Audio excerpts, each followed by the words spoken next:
Yo, what's up mga pare ko? Kaya pala wala pa rin pinafinalize na import itong SMB dahil ito talagang si Benny Boatwright ang inaantay nila. Yan yung tinitignan na dahilan at plano nitong SMB dahil nare-report ngayon na maaaring maging available na araw ito at bumalik sa Pinas at Ginebra superstar Jamie Malonzo nasa trade block na ngayon at balak ng bitawan ng kabarangay. Yan yung gumulat nga sa buong fans ng Ginebra. Bagong taon, bagong big man ang sasalubong araw dito sa Barangay Ginebra ngayon. Tara't pag-usapan natin yan. So hanggang ngayon pare ko hindi pa rin kumbinsido itong SMB sa mga import na nakuha nila. Pang ilang import na ba to? Mula kay Troy Baxter Jr., Quincy Miller, Torrance Jones at itong si Jabari Narcisse ngayon. Mukhang hindi pa rin nga ito yung final import ng SMB na paglalaruin ngayong Commissioner's Cup. Kaya mapapaisip ka talaga ngayon mga pare ko ano yung binabalak nitong SMB dahil kahit itong head coach nagpalit rin sila. Mula nga sa sunod-sunod na mga talo nitong SMB ngayon nakailang subok ng araw doon sila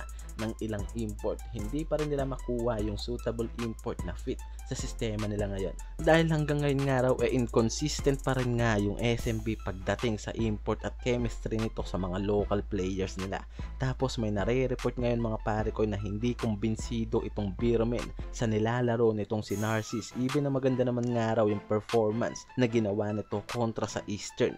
Kaya naman may mga lumalabas na espekulasyon na baka isa lang yan sa mga ginagawang strategy nitong SMB para intayin yung pagbabalik nitong main import nilang si Benny Boatwright, na nauna nang nababalita yung interest ng SMB na ibalik yung import na to ngayong Commissioner's Cup dahil yan naman talaga dapat mga pare ko yung magiging long term import nila kung hindi lang inabot ng injury itong si Boatwright. So yan yung tinitignang rason ng marami dito sa SMB kaya hanggang ngayon walang nafa-finalize na import ang mga ito dahil malamang sa malamang araw gagawin ng mga to yung plano nitong si George Gallant bago ito alisin sa pwesto. Ito yung ibalik nga raw si Benny Boatwright sa kanilang kampanya ngayon at kung magiging healthy nga raw ito posibleng mangyari yan ngayon dahil wala naman talaga silang ibang rason para magpapalit-palit ng import. Meaning na inaantay nga lang raw talaga ng mga to yung pagbabalik nitong si Boatwright. Yan yung lumalabas na espekulasyon ngayon dito sa SMB. Sa kabilang dulo mga pare ko marami yung nagulat sa report na to kaugnay ng star player ng Ginebra si Jamie Malonzo na nasa trade blocks na nga raw ngayon ng Ginebra at tuluyan ng bibitawan ni Coach Tim Cone, yung isa sa mga naging favorite player niya noon. Mula sa versatile skill and high flyer nito sa pagiging power forward hindi maitatanggi na sobrang laki ng impact nito para dito sa Ginebra.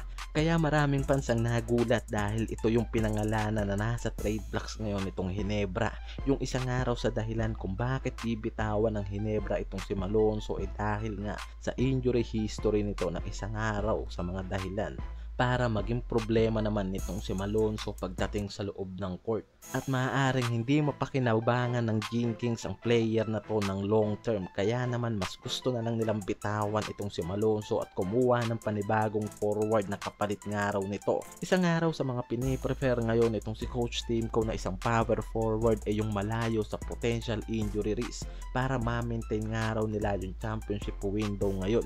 Kaya possible na dito nga raw magtapos yung future nitong si Malonzo dahil nasa trade blocks na yan ngayon nitong Gene Kings. Yan yung strategic trade nitong Ginebra para makakuha ng mas bata at talented na power forward sa team. At paniguradong malaki yung magiging parting ways ng Ginebra dito kay Malonzo. Kaya paniguradong mas kukuha nga raw ito ng magandang trade sa team na maaaring bagsakan nitong si Malonzo. Yan yung isusugal ng Ginebra para mangyari yung plano nitong si Coach Tim Cone na mas palakasin pa yung frontcourt defense nila mula dito kay Troy Rosario at Japet Aguilar. Dahil yan lang yung way para makaabot ang Ginebra sa finals this conference.